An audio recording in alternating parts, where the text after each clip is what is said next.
Assalamualaikum warahmatullahi wabarakatuh. Perkenalkan, nama saya Ajroni Fadila dengan NIM 1901603.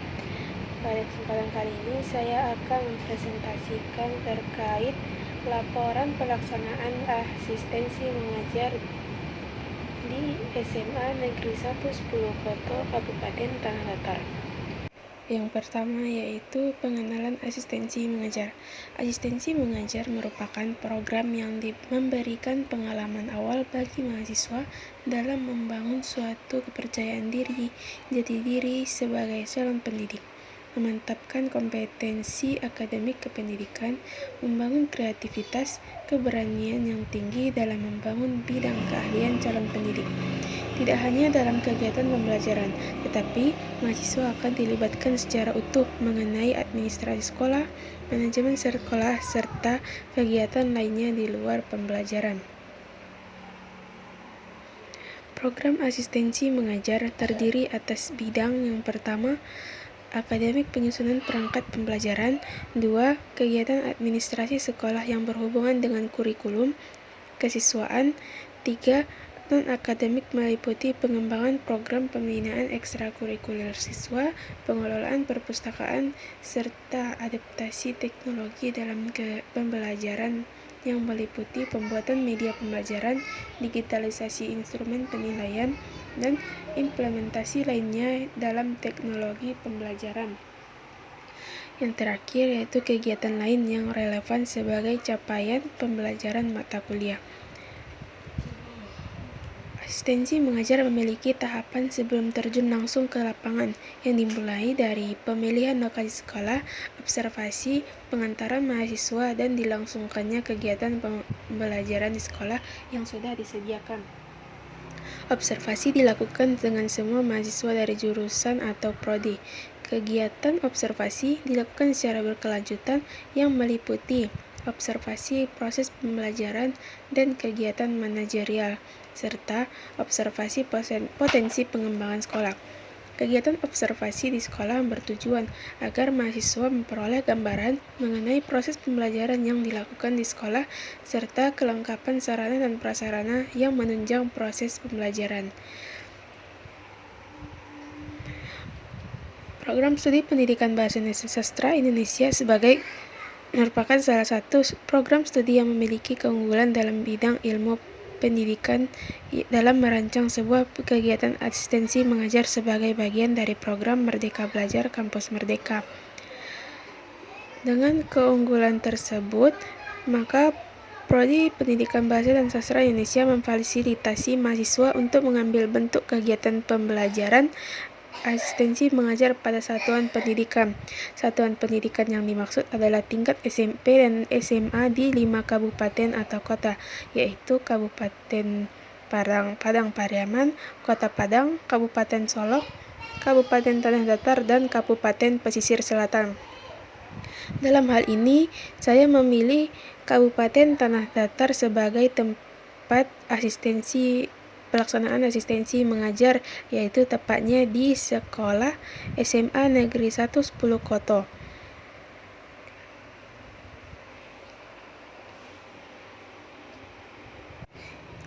Adapun tujuan asistensi mengajar yang pertama yaitu memberikan kesempatan bagi mahasiswa yang memiliki minat dalam bidang pendidikan untuk turut serta dalam mengajarkan dan memperdalam ilmunya dengan cara menjadi guru di satuan pendidikan.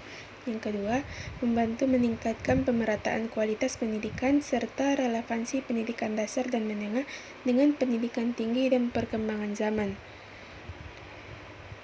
Selanjutnya, adapun manfaat asistensi mengajar dapat dirasakan dalam 3 tingkatan. Yang pertama, yaitu bagi mahasiswa, contohnya mendapatkan pengalaman dalam pembentukan pengetahuan, keterampilan, dan sikap profesionalitas mahasiswa sebagai calon pendidik.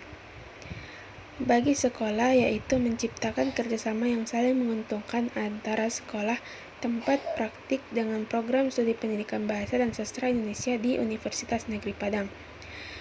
Yang terakhir bagi universitas yaitu mendapatkan informasi tentang proses membangun kompetensi pedagogik, kepribadian, dan sosial di sekolah. Selanjutnya yaitu kegiatan-kegiatan yang dilakukan saat asistensi mengajar. Yang pertama yaitu kegiatan saat manajemen sekolah. Manajemen sekolah merupakan suatu bentuk upaya memperdayakan sekolah dan lingkungan untuk mewujudkan sekolah yang mandiri dan efektif melalui optimalisasi peran dan fungsi sekolah sesuai dengan visi dan misi yang telah ditetapkan bersama. Dalam manajemen sekolah ini ada beberapa kegiatan yang dilakukan mahasiswa asistensi mengajar di SMA Negeri 1 10 Koto, yaitu yang pertama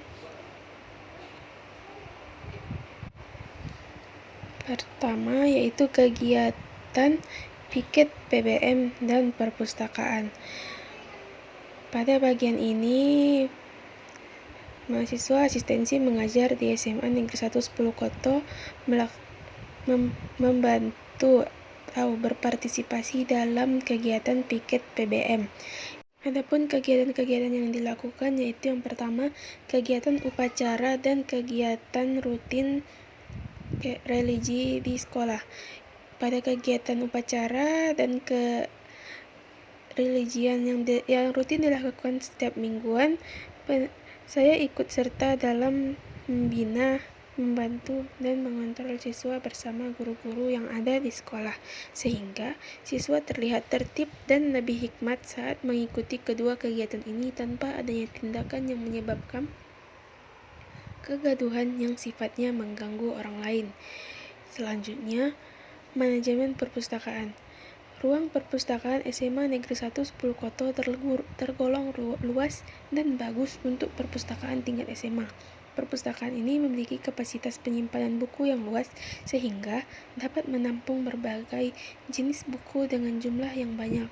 Siswa dapat menikmati pelayanan perpustakaan ini setiap waktu sekolah dan bebas meminjam buku dengan pengawasan pengurus perpustakaan.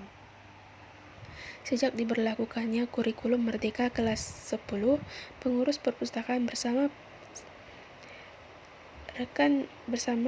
mahasiswa asistensi mengajar lainnya bergotong royong dalam mendata buku yang akan dimusnahkan dan buku yang akan diterima oleh pihak perpustakaan.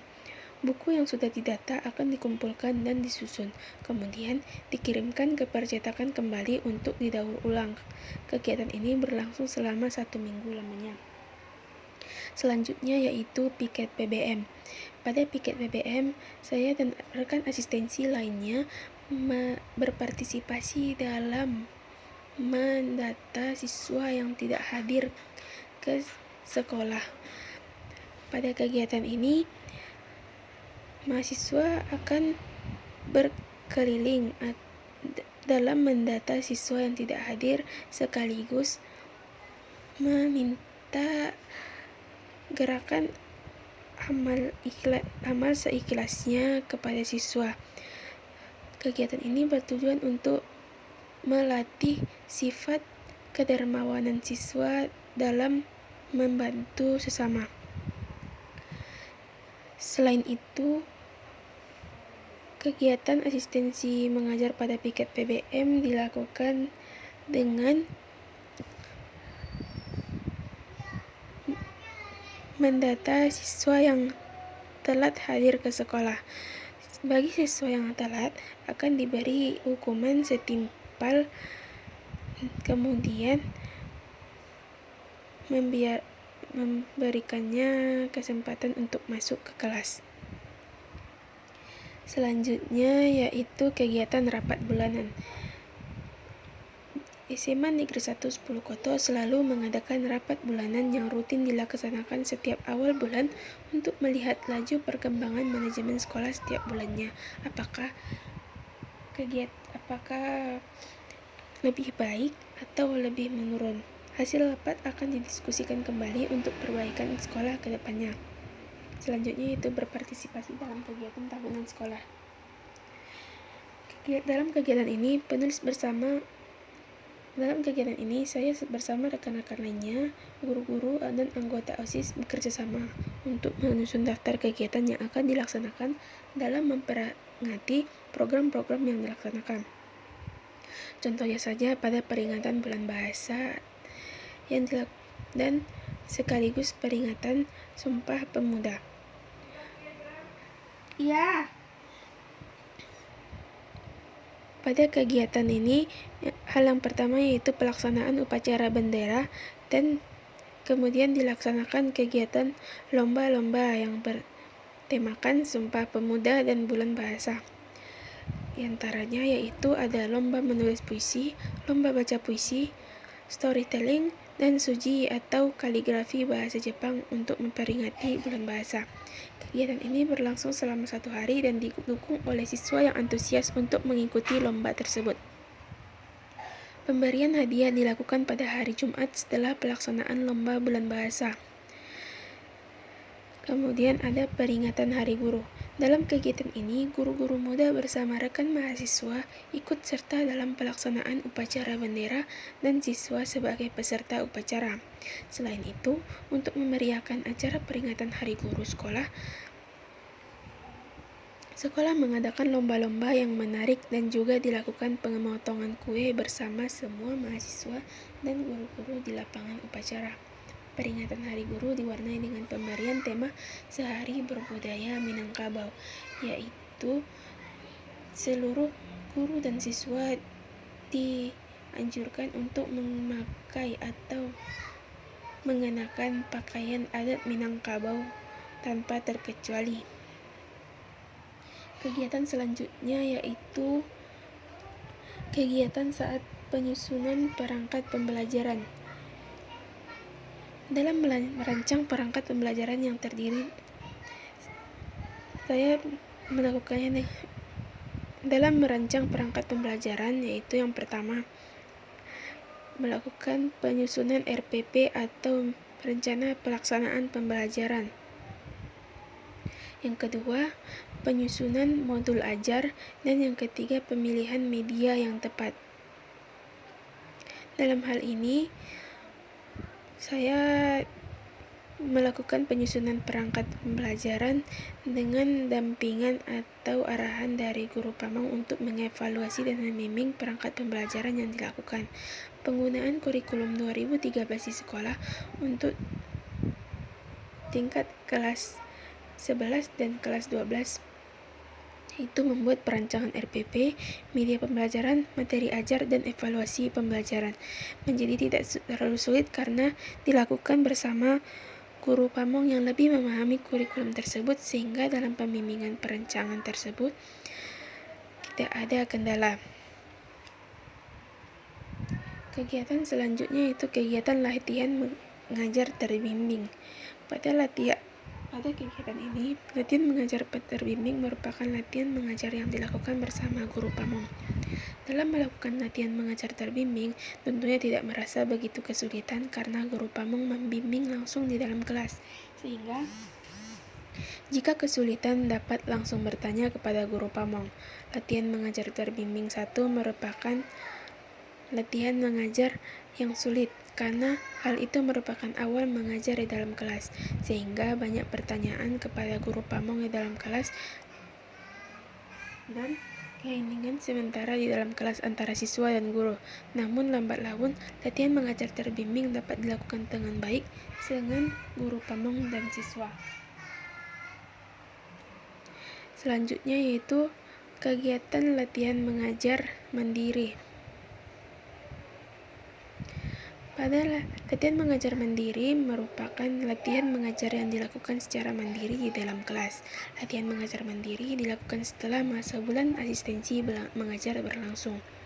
Latihan mengajar mandiri pertama dapat dilaksanakan dengan baik dan lancar karena sebelumnya juga sudah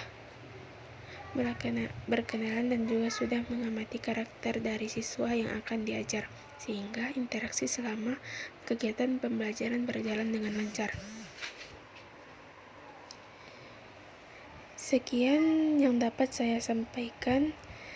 Saya akhiri dengan wassalamualaikum warahmatullahi wabarakatuh.